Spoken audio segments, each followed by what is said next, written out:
Audrey Crespo-Mara avait choisi de consacrer son portrait de la semaine à Ahmed Silla, ce dimanche 16 avril. Dans cet entretien, le jeune humoriste a notamment évoqué avec émotion sa relation avec son père, qui a mis beaucoup de temps à lui dire qu'il était fier de lui. Ahmed Silla était l'invité du portrait de la semaine d'Audrey Crespo-Mara ce dimanche 16 avril. Le jeune humoriste révélé par On ne demande qu'à en rire est notamment revenu sur sa capacité à imiter les femmes, qui a parfois laissé planer le doute sur son orientation sexuelle. Je ne me pose tellement pas de questions sur ma sexualité que j'ai rien besoin de refouler, a-t-il affirmé. Mais la compagne de Thierry Ardisson a aussi évoqué avec Ahmed Silla des sujets plus sérieux, comme sa relation fusionnelle avec sa mère ou la disparition de son père.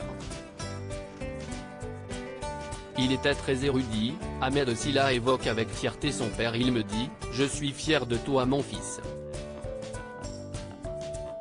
Il me dit « Si est-il bien », parce qu'il avait beaucoup de pudeur. Mon père, la seule fois où il m'a dit « je t'aime », c'était vers la fin de sa vie, a-t-il confié à la journaliste retenant à grand-peine son émotion. Son père n'a pas toujours vu sa carrière d'un très bon œil, ces mots ont donc eu énormément d'importance pour lui. Audrey Crespo-Mara lui a alors demandé si celui-ci avait raison quand il disait à ses enfants qu'ils devraient en faire 2 fois plus que les autres. Il était très érudit. Si est-il quelqu'un qui était très cultivé, qui parlait très bien le français avec son petit accent. Non, je n'aime pas la médiocrité. Ça, c'était sa phrase. Il avait raison. Il savait que, pour nous, ça allait être plus difficile. Il nous dit ça avec ses vieux démons. Il nous dit ça parce qu'il sait que, oui, quand on est noir en France parfois, si est-il plus difficile, pas tout le temps, a-t-il constaté. Quand mon père est tombé malade. Ahmed Silla a ensuite évoqué le racisme en France avec des mots très forts. Aujourd'hui, on manque un peu de mesure. Moi, je n'aime pas dire « la France est raciste ».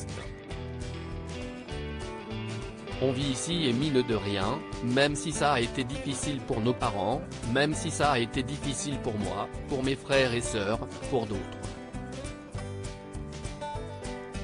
Pour tout un tas de personnes qui aujourd'hui sont en France.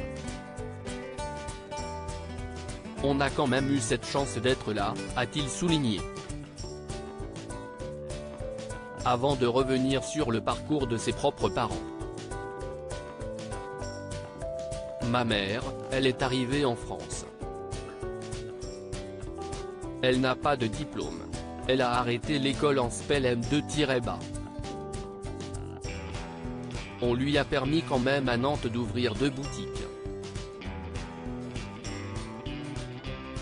Elle s'est battue pour ça, elle a travaillé, a constaté Ahmed Silla.